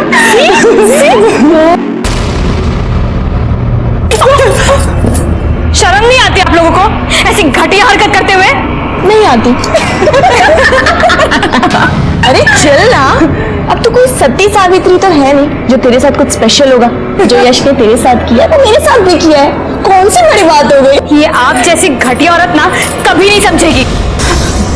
हाय, जब तू ऐसे चिढ़ती है ना मुझे और ज्यादा प्यारी लगती। So girls, let me tell you one thing. Okay. I think I have a crush on Aarti.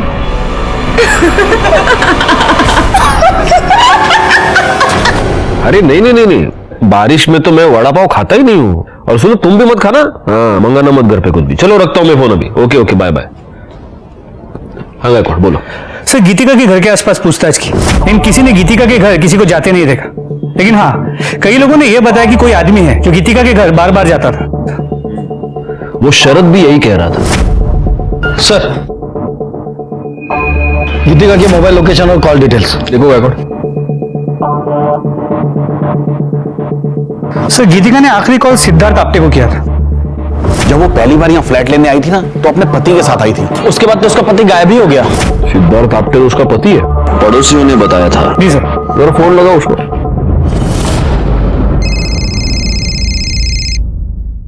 Hello hello Siddharth, मैं बीएसआई गायकवाड़ बोल रहा हूँ, स्वारगेट पुलिस स्टेशन से। जी बोलिए। दरअसल हमें आपकी पत्नी गीतिका के बारे में आपसे बात करनी है। आप कहाँ हैं? सर मैं तो दिल्ली में हूँ। आप जल्द से जल्द पुणे आ जाइए। ठीक है सर, मैं कल सुबह वहां पहुंच जाऊंगा।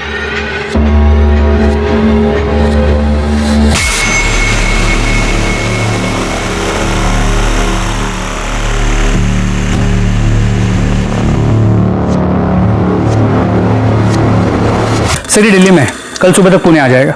कोई और नंबर है क्या? देखो कुछ नंबर्स है सर, इनमें से एक कानपुर का नंबर है। ये शरण बता रहा था कि उसकी माँ कानपुर में रहती है, शायद उनसे बात करती होगी।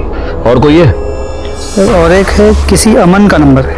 एक काम करो, गीतिका की माँ को फोन करके इन्फॉर्म करो, और ये अमन और सिद्धार्थ दोनों के कॉल डिटेल्स, मोबाइल लोकेशन निकालो। सर। स्ट्रॉन्ग है ना? एक मिनट। यश आ गए तुम? अब मुझे ना मिलवाना है किसी से। अरे अरे क्या कर रही है? पहली मुलाकात में डराएगी क्या मेरे पति को? यश ये दोनों ना मेरी बहुत पुरानी और बहुत क्लोज फ्रेंड्स हैं। ये है ना और ये है नुपुर। ये दोनों पुणे में ना बैंक पीओ एग्जाम्स के लिए आई हैं।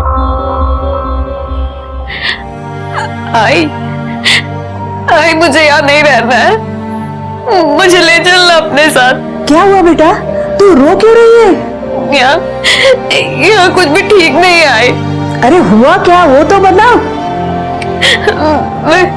मैं तुझे अब क्या बताऊँ? आई बस यहाँ पे कुछ अच्छा नहीं है। तू सब्र रह, तू पहला रोना बंद कर।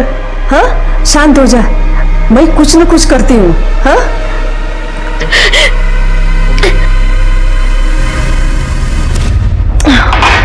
मेरा हो गया, I'm done. I'm going guys. Carry on. मेरा भी हो गया। Enjoy guys.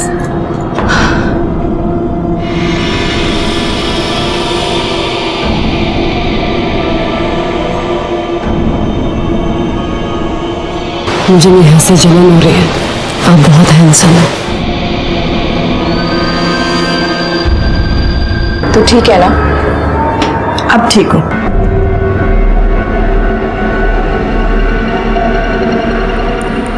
तू जानती है ना मैंने तुझे कितना मिस किया है। I miss you too. I love you. I love you. Sir Aman आ गया, बुला उसे। डॉक्टर अमन, आपकी गीतिका से कई बार बात होती थी। जी सर, मेरी पेशेंट थी वो। तो आप अपने हर पेशेंट के साथ रात को 2-2 बजे भी फोन पर बात करते हैं? नहीं सर, वो एक्चुअली उसकी प्रेगनेंसी में कुछ कॉम्प्लिकेशंस थी सर। उसे जब भी कोई प्रॉब्लम होती थी मुझे कॉल करती। उसका पति उसके साथ आपके क्लिनिक पे आता था? नहीं सर, कभी भी नहीं। वो हमेशा अकेली आती थी। आप कभी उसके घर गए? 1-2 बार गया था सर। उसकी तबीयत थोड़ी खराब थी, इसलिए मुझे ही विजिट के लिए जाना पड़ा था। लेकिन आपकी मोबाइल लोकेशन ये बताते हैं कि आप उस एरिया में अक्सर आया जाया करते हैं। सर उस एरिया में मेरे काफी सारे पेशेंट्स हैं तो मुझे जाना पड़ता है। ठीक है, आप जा सकते हैं। अगर जरूरत पड़ी तो हम आपको वापस बुला लेंगे। जी थैंक यू। गायकवाड़, गीतिका की माँ और सिद्धार्थ का क्या हुआ? सर गीतिका की माँ से फोन पर बात हुई, वो पहुंची रही है। और सिद्धार्थ ने बताया था कि वो दिल्ली में पुणे आज सुबह ही आ जाएगा, तो ऑन द वे होगा। पीएसआई राणे को फॉलो अप करने को बोल दिया है। सर सिद्धार्थ का फोन बंद आ रहा है सर। सर मैंने उसके सारे डिटेल्स निकाले सर, वो दिल्ली नहीं गया है सर। कल रात जब इनसे उसकी बात हुई वो पुणे में ही था, उसके बाद से उसका फोन बंद आ रहा है सर। सर मैंने उसके नंबर से उसकी लोकेशन ट्रेस की। जिस रात गीतिका का खून हुआ उस रात उसकी लोकेशन वहीं पर थी। गायकवाड़, फौरन उसके घर जाके पता करो। सर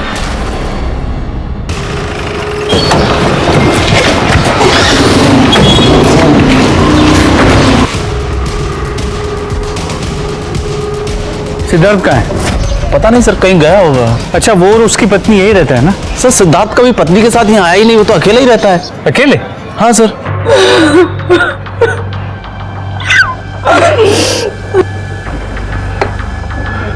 आपकी बेटी बच्चे की मां बनने वाली थी, प्रेग्नेंट थी, और ये बात उसने आपको बताई नहीं?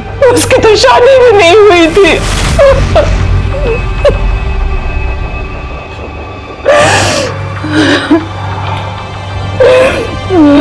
आई एम सॉरी, ये गीतिका की लाश की तस्वीर है, लेकिन इस तस्वीर में उसने मंगलसूत्र पहना हुआ है, उसके माथे पर सिंदूर है। प्लीज देखिए। हमें नहीं पता ये सिंदूर, ये मंगलसूत्र इसने क्यों पहन रखा है। हमें सिर्फ इतना पता है कि इसकी शादी नहीं हुई थी। लेकिन ये जहां पर रहती थी वहां पर लोगों को यही पता था कि वो शादीशुदा है। इनफैक्ट उसका पति सिद्धार्थ फ्लैट दिलवाते वक्त उसके साथ था। सिद्धार्थ? लेकिन वो तो उसका बॉयफ्रेंड था। और बेटा क्या करते हो? आंटी मैं सॉफ्टवेयर इंजीनियर हूँ। अरे वाह, मैं गीतू को बुलाती हूँ। गीतू, लड़का तो बहुत अच्छा है, बोल तो शादी की बात कराओ। क्या माँ, आप भी? हमने कितनी बार उससे कहा कि अगर सिद्धार्थ तुझे पसंद है तो तू उससे शादी कर ले, लेकिन हर बार टालती रही। कहती थी अभी मुझे एक दूसरे को जानने का समय चाहिए। देखिए, आपकी बेटी के साथ जो भी हुआ है उसका मुझे बेहद अफसोस है।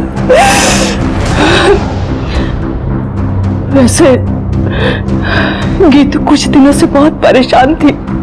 उसने फोन पर 5 लाख रुपए मांगे थे। इतने पैसों की उसे क्या जरूरत थी? राम जाने, मेरी बच्ची को मारने वाले को भगवान बहुत बड़ी सजा देगा, बहुत बड़ी सजा देगा।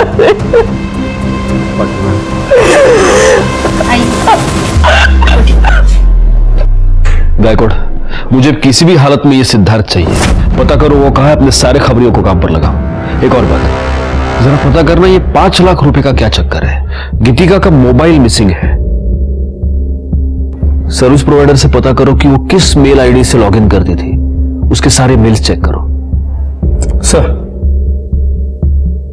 गीतिका की मां की बातें सुनकर मुझे बहुत अजीब लगा। अगर गीतिका की मां गीतिका और सिद्धार्थ की शादी करवाने को तैयार थी तो फिर आखिर गीतिका ने बिना बताए शादी क्यों की और ये बात अपनी मां से क्यों छुपाई? फिर मुझे ऐसा लगा कि शायद असल में गीतिका और सिद्धार्थ की शादी हुई ही ना हो, लेकिन फिर भी गीतिका प्रेग्नेंट रही हो और इसीलिए वो उस सोसाइटी में छुप कर रह रही थी ताकि बच्चे की आइडेंटिटी पर बाद में कोई भी उंगली ना उठाए। एक पॉसिबिलिटी ये भी थी कि गीतिका को प्रेग्नेंट करने के बाद सिद्धार्थ ने उस बच्चे को अपनाने से मना कर दिया हो और इसी चक्कर में गीतिका का मर्डर करके वो भाग गया हो। इस केस की सारी कड़ियां काफी उलझी हुई थी और सबसे बड़ा सवाल ये था कि ये सारी कड़ियां अब कहां जाकर सुलझेंगी।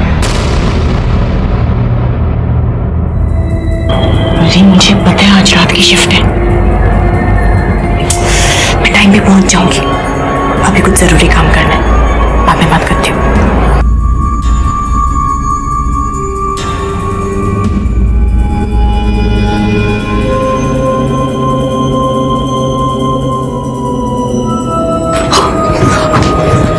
तू यहाँ पे क्या कर रही है? यश तेरा मेरे कमरे में इंतजार कर रहा है, तो उधर जा। मुझे अभी यश के साथ नहीं होता यार, मजा तो मुझे तेरे साथ आता है। ये सब भी हो जाएगा। हाँ? अभी मैं जितना बोल रही हूँ तू उतना कर। अभी तुझे तो सच क्यों नहीं कहती कि तेरा इंटरेस्ट अब उसमें आ गया है? सुन, ये ना मेरा खेल है, मेरा जैसे मन करेगा ना मैं खेलूंगी। तुझसे जितना कहा है मैंने उतना कर।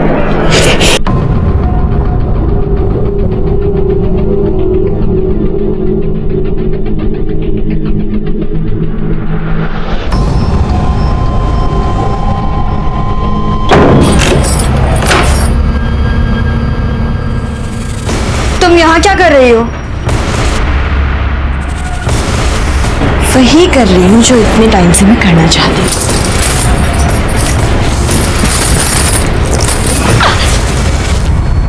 सर,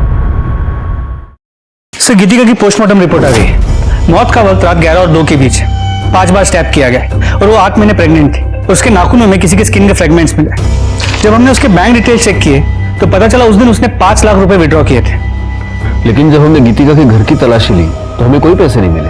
नहीं सर, हमने उसके मेल्स चेक किए। सिद्धार्थ उसे ब्लैकमेल कर रहा था। वो कह रहा था कि उसे उसका कुछ राज पता है जिसके बदले में वो 5 लाख रुपए मांग रहा था।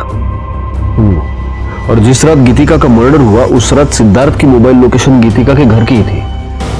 इसका मतलब ये हो सकता है कि सिद्धार्थ ने गीतिका का मर्डर किया है और वो पैसा लेकर भाग गया है। सर अगर ऐसा है तो फिर वो कौन हो सकता है जो गीतिका के घर बार बार जाता था?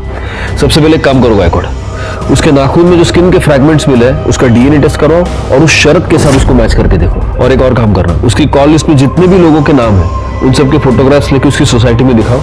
वहां से पता चलेगा कि वो कौन था जो उसके घर पे बार बार आता था। सर अभी भी कंट्रोल रूम से मैसेज आया कि कातरज एरिया में बॉडी मिली है।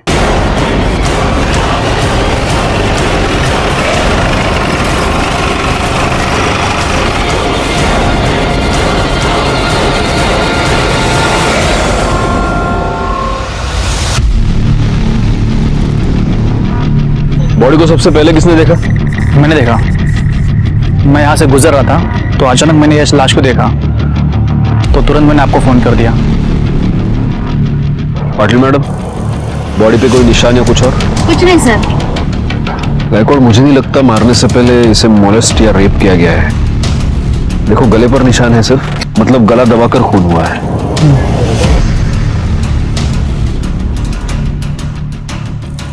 सर ये कार्ड मिला। जूनियर आर्टिस्ट यूनियन, लड़की का नाम नेहा है। इस पर इसका एड्रेस है, घर वालों को फोन करो और इस पर फोन नंबर भी है, उससे इसके कॉल डिटेल्स और मोबाइल लोकेशन निकालो। आसपास पता करो किसी और ने आते जाते कुछ देखा है क्या।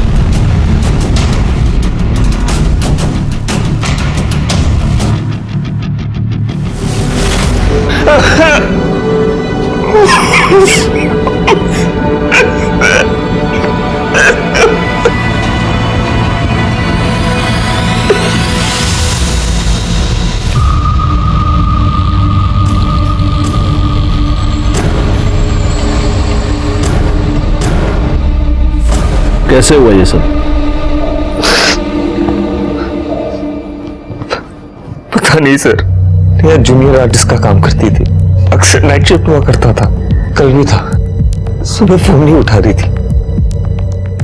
उसके बाद पता चला कि जहां पर काम करती थी वहां किसी से कोई अनबन, कोई लड़ाई? नहीं सर, नेहा बहुत मैच्योर लड़की थी, हाल ही में शादी हुई थी हमारी। ये दोनों कौन है? उसके फ्रेंड्स हैं, नुपुर और हिना। ठीक है, अभी आप जा सकते हैं। Thank you. गायकवाड़, ये नेहा जहां पर शूटिंग करती थी वहां जाकर थोड़ी पूछताछ करो। हो सकता है वहीं पर उसकी किसी के साथ अनबन हो गई हो और इसी वजह से उसका मर्डर भी। सर गीतिका से मिलने कौन आता था ये पता चल गया है।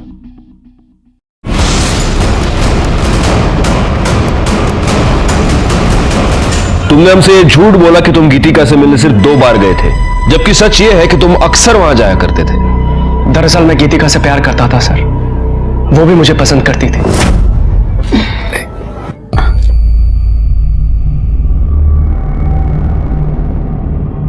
थैंक्स।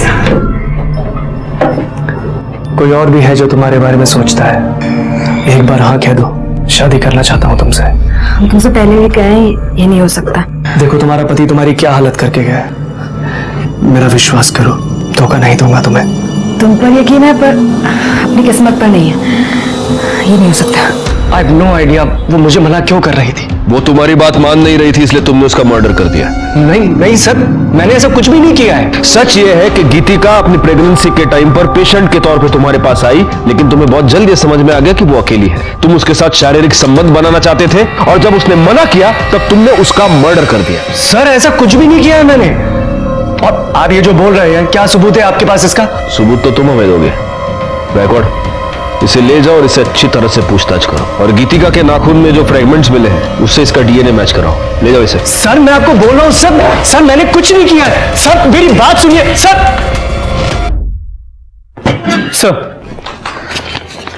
सर नेहा की पोस्टमार्टम रिपोर्ट, उसे गला दबा के मारा गया और मौत का वक्त रात 12 और 2 के बीच। मैंने उसके सेट पर जाके पता किया, लेकिन किसी ने नेहा को किसी के साथ देखा नहीं। सर एक इंफॉर्मेशन मिली है सर, यश की शादी सिर्फ नेहा से ही नहीं बल्कि आरती से भी हुई है, एक ही साथ एक ही मंडप में। व्हाट? यश की 2 बीवियां हैं? क्या तुम दोनों ये नहीं जानते कि 2 शादियां करना अपराध है? सर नेहा ने जबरदस्ती की थी। अगर तूने मुझसे शादी नहीं की ना, तुझ पे रेप चार्जेस डलवा के तुझे अंदर करवा दूंगी। तो तुम ये कहना चाहती हो कि ओरिजिनली तुम दोनों की शादी होने वाली थी, लेकिन ऐन मौके पर नेहा वहां घुस गई और इसने इसके साथ जबरदस्ती की कि वो उससे शादी कर ले।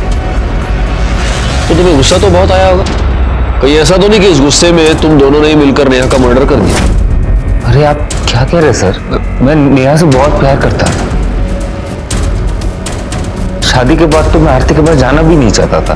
तो नेहा ही थी जो मुझे बार बार कहती थी कि आरती के पास जाओ। आरती, फिर तुम्हें तो बड़ा गुस्सा आता होगा नेहा पर। नेहा इतनी भी सीधी नहीं थी। ऐसा क्या किया है नेहा ने तुम्हारे साथ कि तुम्हारी आंखों में उसके लिए इतना गुस्सा है? देखो आरती, सच को छुपाने की चाहे जितनी भी कोशिश करो, एक ना एक दिन वो पर्द के नीचे से बाहर आ ही जाता है।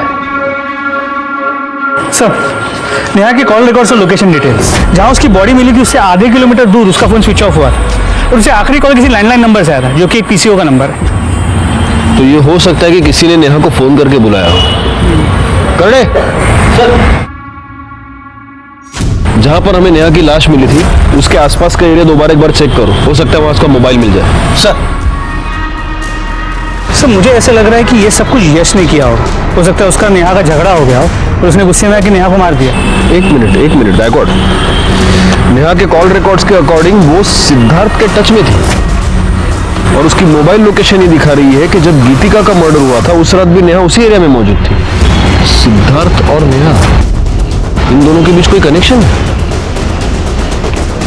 नेहा और गीतिका दोनों के पिछले 1 साल के कॉल रिकॉर्ड से करवाए सर।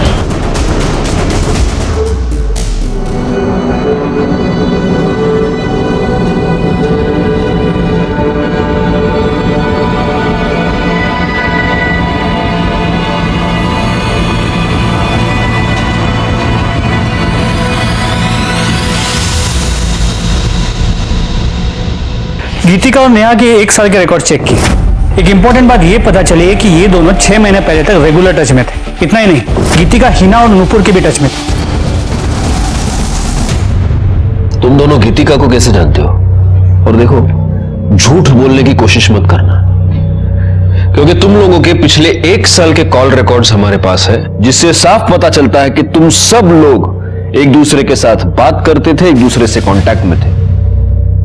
हाँ, तो कैसे जानते हो गीतिका को? सर, गीतिका हमारे साथ हमारे फ्लैट में रहती थी। बड़ी अजीब बात है। तुम्हारी एक और फ्लैटमेट नेहा, उसका मर्डर हो चुका है और अब तुम्हारी ये पुरानी फ्लैटमेट गीतिका, उसका भी मर्डर हो चुका है। कैसे टर्म्स थे तुम्हारे? Sir, normal. और नेहा और गीतिका, उनकी आपस में लड़ाई होती थी? नहीं सर। तो फिर जिस रात गीतिका का मर्डर हुआ उस रात नेहा गीतिका के घर के आसपास क्या कर रही थी? ये सिद्धार्थ, ये गीतिका को ब्लैकमेल क्यों कर रहा था? गीतिका ने सिद्धार्थ की पहचान अपनी सोसाइटी में उसके पति के तौर पर करवाई थी। और ये मत कहना कि तुम लोग सिद्धार्थ को नहीं जानते, क्योंकि तुम्हारे कॉल रिकॉर्ड से ये साफ होता है कि तुम दोनों भी सिद्धार्थ को जानती थी, तुम्हारी भी उससे बात होती थी। क्या है ये सब चक्कर? हाँ सर, हमारी सिद्धार्थ से बात होती थी, लेकिन सिद्धार्थ गीतिका का पति नहीं था। वो सिर्फ हमारी हेल्प कर रहा था, जिसके हम उसे पैसे देते थे। कैसी हेल्प?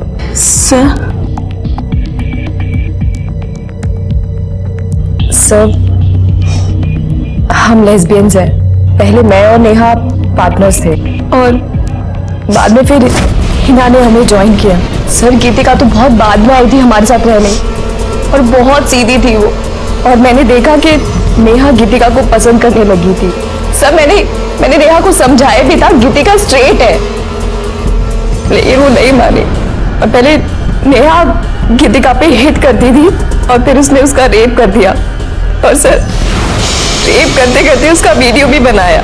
फिर बाद में उसको ब्लैकमेल करा करती थी और बार बार रेप करती थी। और ये सिद्धार्थ, ये कहां से आ गया? इसका क्या चक्कर है? हमारी फैमिली हमारे पर शादी का प्रेशर डाल रही थी, तो हम जब भी घर जाते तो सिद्धांत को घर लेके जाते थे। घर पे ये बताते थे कि वो हमारा बॉयफ्रेंड है, और सर जिसके उसको पैसे मिलते थे, और फिर वही हमें ब्लैकमेल करने लगा कि वो हमारे साथ सेक्स करना चाहता है। और फिर नेहा ने सिद्धार्थ को गीतिका दे दी और फिर वो उसको ब्लैकमेल करने लगा और उसको रेप करने लगा। किस तरह की लड़कियां हो तुम लोग? सच में हमने कुछ नहीं किया, वो सब नेहा करती थी। तो जिस रात गीतिका का मर्डर हुआ, नेहा उसके घर के आसपास क्या कर रही थी? सिद्धार्थ गीतिका को किस बात पर ब्लैकमेल कर रहा था? सर, हमें वो सब नहीं पता, बस हमें ये पता है कि गीतिका सिद्धार्थ के साथ प्रेग्नेंट हो गई थी। और ये बात जब नेहा को पता लगी तो नेहा ने गीतिका को बहुत फोर्स किया कि वो अबॉर्शन करा ले, और उसको धमकियां भी देती थी कि वो वीडियो वायरल कर देगी। लेकिन सर, गीतिका इस बच्चे को नहीं मारना चाहती थी और हमारा पूरा ग्रुप टूट गया। फिर नेहा ने यश से शादी की और हमें यहाँ बुलाया। सर, हमें आगे नहीं पता। राणे मैडम, घेऊन जाना, जाइए। चलो। सर क्या लगता है? अभी तो ये सब कुछ नेहा पर डाल रही है, और नेहा अपनी सफाई देने के लिए बा नहीं सकती। एक काम करो गायकवाड़, गीतिका के नाखून में जो स्किन के फ्रैगमेंट्स मिले हैं उससे नेहा का डीएनए मैच करके देखो। उससे कम से कम ये तो साफ हो जाएगा कि गीतिका का मर्डर नेहा ने किया है या नहीं। सर, जहाँ पर नेहा का फोन बंद हुआ था वहाँ के झाड़ियों के अंदर कीचड़ में मोबाइल मिला है। ये अभी बंद है, ये शायद नेहा का हो सकता है। एक काम करो, इस फोन को चार्जिंग पे लगा दो, देखो शुरू होता है क्या। सर आणि करडे, तो बूटाला गाण लागले, साफ करा। हो सर। सर, गीतिका और नेहा की डीएनए रिपोर्ट्स। सर, गीतिका के नेस में नेहा की स्किन ट्रेसेस मिले। इसका मतलब गीतिका का मर्डर नेहा ने किया, लेकिन फिर नेहा का मर्डर किसने किया? Excuse me. हाँ बोला। क्या? काम पर? सर मैंने कुछ नहीं किया सर। तूने कुछ नहीं किया? तो जिस रात गीतिका का मर्डर हुआ उस रात तेरी मोबाइल लोकेशन उसके घर के पास कैसे दी? हाँ सर मैं वहां गया था सर, लेकिन सर मेरे पहुंचने से पहले गीतिका मर चुकी थी सर। तू गीतिका को ब्लैकमेल क्यों कर रहा था? सर, वो गीतिका ने मुझसे कहा था कि मैं कुछ दिन तक उसका पति बन के रहूं, तो वो मुझे 5 लाख रुपए देगी। सर, बाद में उसने कहा कि उसके पास पैसे नहीं है सर। तो तूने गीतिका से पैसे लिए और उसका मर्डर कर दिया? मैं तो बस अपने पैसे लेने के लिए वहां पे गया था सर। जैसे ही मैं वहां पहुंचा फिर मैं डर गया था सर, मैं वहां से भाग गया। सर, मुझे नहीं पता सर कि गीतिका को किसने मारा सर। गीतिका को नेहा ने मारा, या मैं यूं कहूं कि तूने और नेहा ने मिलकर मारा। सर, गीतिका के मर्डर में मेरा कोई लेना देना नहीं है सर। तो तू नेहा से कॉन्स्टेंटली टच में क्यों था? जिस रात गीतिका का मर्डर हुआ उस रात भी तुमने नेहा से बात की? सर, वो मुझे लगा कि गीतिका मुझे पैसे नहीं देगी, तो मैंने नेहा को ब्लैकमेल करना शुरू कर दिया कि गीतिका के बदले वो मुझे पैसे दे दे, नहीं तो उसके बारे में मैं सबको बता दूंगा। तो तूने गीतिका को नहीं मारा? नहीं सर। और नेहा? तूने नेहा को ब्लैकमेल करना शुरू कर दिया, नेहा ने तुझे पैसे नहीं दिया और इसलिए तूने नेहा का मर्डर कर दिया। सर, मुझे पता भी नहीं है कि नेहा मर चुकी है सर। हाँ, नेहा मर चुकी है और तूने उसे मारा है, लेकिन तू ऐसे नहीं बताएगा। करडे राणे, जब तक मुंह ना खोले धोते रहो इसे। सर, नेहा के फोन का डेटा रिकवर हो गया, उसमें यश और आरती के सुहागरात की वीडियो है, और नेहा ने जो आरती का रेप किया था वो वीडियो भी है।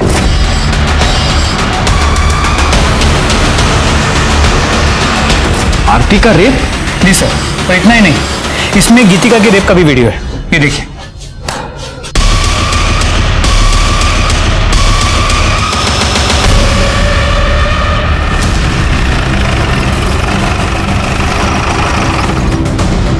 तो आरती, नेहा ने तुम्हारा रेप किया और इसलिए तुमने नेहा का मर्डर कर दिया? नहीं सर, मैंने ऐसा कुछ भी नहीं किया। और तुम दोनों से तो किसी भी तरह के सच की उम्मीद करना ही बेकार है, क्योंकि तुम दोनों तो झूठ ही बोलोगे। सर, हमने आपसे कौन सा झूठ बोला? तुमने ये झूठ बोला कि गीतिका का रेप सिर्फ नेहा ने किया था, जबकि सच ये है कि गीतिका का रेप तुम तीनों ने मिलकर किया था। राणे,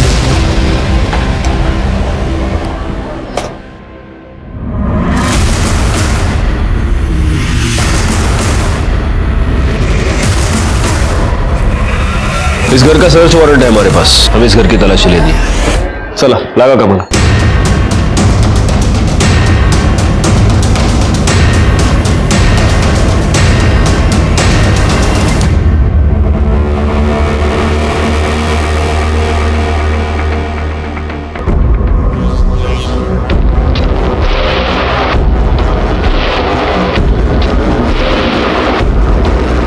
ये सैंडल किसका है? सर ये तो नुपुर की है।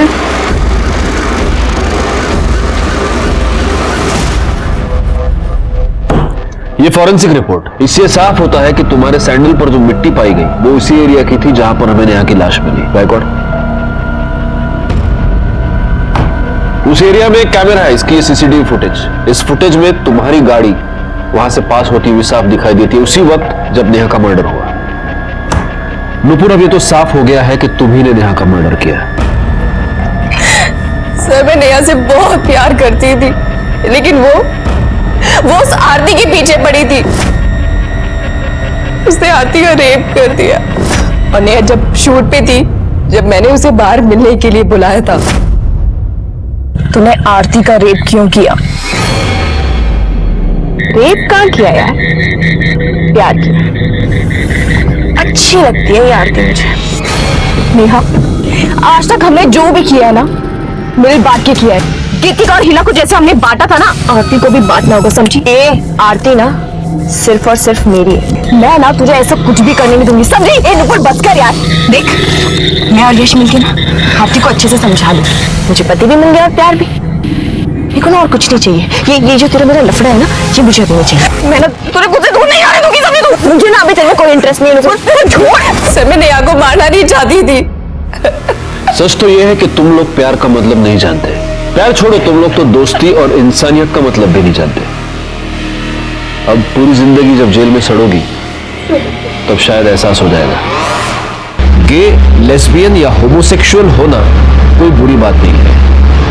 आज तो हमारा कानून भी इसे अपराध नहीं मानता, लेकिन किसी पर जबरदस्ती करना, रेप करना बहुत ही संगीन अपराध है। अगर इस तरह का अपराध आपको आपके आसपास घटता हुआ नजर आए तो प्लीज आप पुलिस की मदद मांगिए। इसी के साथ मैं सीनियर इंस्पेक्टर राजेश जाधव आपसे विदा लेता हूं। आप सतर्क रहिए और देखते रहिए क्राइम पेट्रोल दस्तक, क्योंकि मकसद बताना नहीं, बचाना है। जय हिंद। क्राइम पेट्रोल के ऐसे ही मजेदार एपिसोड्स देखने के लिए हमारे चैनल को सब्सक्राइब करें।